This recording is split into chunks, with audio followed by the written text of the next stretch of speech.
ওকে, 2023 সাল কি বাংলা সিনেমার ইতিহাসের সেরা বছর? এই 2023 সালে একই বছরে বিগ বাজেটের সিনেমা, কমার্শিয়াল হিট এবং ফিল্ম ক্রিটিক্সদের মুগ্ধ করার মতো সিনেমা রিলিজ পেয়েছে এই বছরে। এই বছর আমরা হলিউড বা বলিউডের মতো সিনেমা ক্ল্যাশও দেখেছি।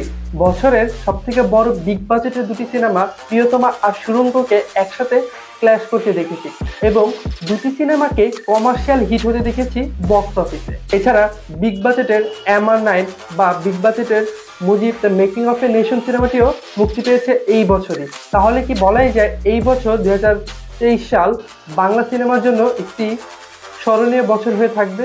তবে কমার্শিয়ালি চিন্তা করলে গত এক যুগে 2023 সাল ছিল সেরা বছর বাংলা সিনেমার জন্য। তবে আজকের ভিডিওতে 2023 সালে মুক্তিপ্রাপ্ত সেরা 5টি সিনেমা নিয়ে কথা বলবো এবং এক্সপ্লোর করব top 5 best Bangla film of 2023।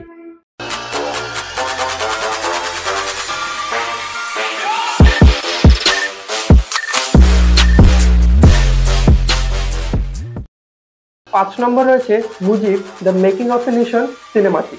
এই সিনেমাটির বাজেট ছিল 83 কোটি, যা বাংলা সিনেমার ইতিহাসের সব থেকে বিগ বাজেটের সিনেমা। এই সিনেমায় অভিনয় করেছেন আরিফিন শুভ, তৃষা, দিঘি, এছাড়া আরো বেশ বড় বড় স্টার কাস্ট নিয়ে তৈরি হয়েছে এই সিনেমা।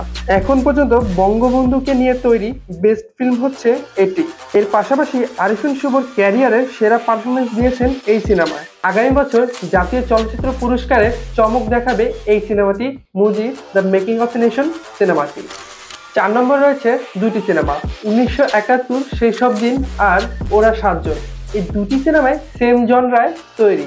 দুটি সিনেমায় আমাদের যুদ্ধকে কেন্দ্র করে তৈরি করা হয়েছে, যার ওর ছিল প্রায় সেম। একদিকে 1971 সেই সব দিন সিনেমা মিউজিক এবং সিনেমাটোগ্রাফি সেট ডিজাইনের ফোকাস ছিল, অন্যদিকে ওরা 7 জন সিনেমায় বাংলাদেশের যুদ্ধ এবং ইমোশনাল কানেকশনকে হিট করতে পেরেছে দর্শকদের।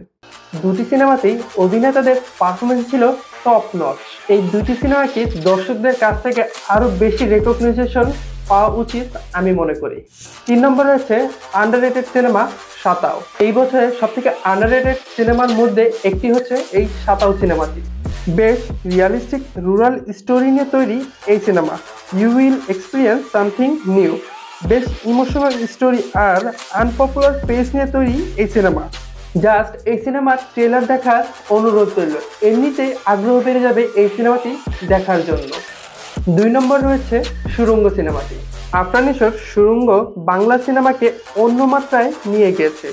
বাংলা সিনেমায় আমার একটাই কমপ্লেন, সেটি হচ্ছে মেকাররা সিনেমার সেট ডিজাইন ও স্ক্রিন প্লেকে গল্পের মতো গুরুত্ব দেয় না, যার কারণে ইম্প্যাক্টফুল আউটপুট আসতে পারে না সিনেমায়। এখানেই বাজি মেরে দিয়েছে রায়হান রাফি তার সিনেমা সুড়ঙ্গ দিয়ে, যা বাংলাদেশি অডিয়েন্সের জন্য একদম নিউ। এর পাশাপাশি এই লিস্টের সব থেকে কমার্শিয়ালি সাকসেসফুল সিনেমা হচ্ছে এইটি। 1 নম্বরে যাওয়ার আগে একটি স্পেশাল মেনশন দিয়ে যাচ্ছি অন্তর্জাল সিনেমাটিকে। দীপনকে থ্যাংক ইউ এই সিনেমাটিকে তৈরি করার জন্য। বাংলাদেশের প্লট পয়েন্টে সাইবার ক্রাইম নিয়ে সিনেমা করবে এমনটা কখনোই ভাবেনি বাংলাদেশের দর্শক, তবে দীপন তা করে দেখিয়েছে এবং আমরা আশা করছি ভবিষ্যতে বাংলা ফিল্ম ইন্ডাস্ট্রিতে সাইবার ক্রাইম নিয়ে আরো সিনেমা তৈরি হবে এবং এই জনরাকে আরো বেশি এক্সপ্লোর করা হবে। 1 নম্বর রয়েছে আম কাঁঠালের ছুটি। আমি জানি এই সিনেমার নাম এর আগে অনেকেই শোনেননি। এই ছিল এই বছরের সেরা 5টি সিনেমা। আপনারা আমাকে জানাবেন সুড়ঙ্গ বাদে আর কোন কোন সিনেমাগুলো আপনারা দেখেছেন। আমার এই ভিডিওটি ভালো লেগে থাকলে আমার চ্যানেলটিকে সাবস্ক্রাইব করে আমার সঙ্গেই থাকবেন আর আমার পরবর্তী ভিডিওর জন্য অবশ্যই অপেক্ষা করবেন আশা করছি। ধন্যবাদ।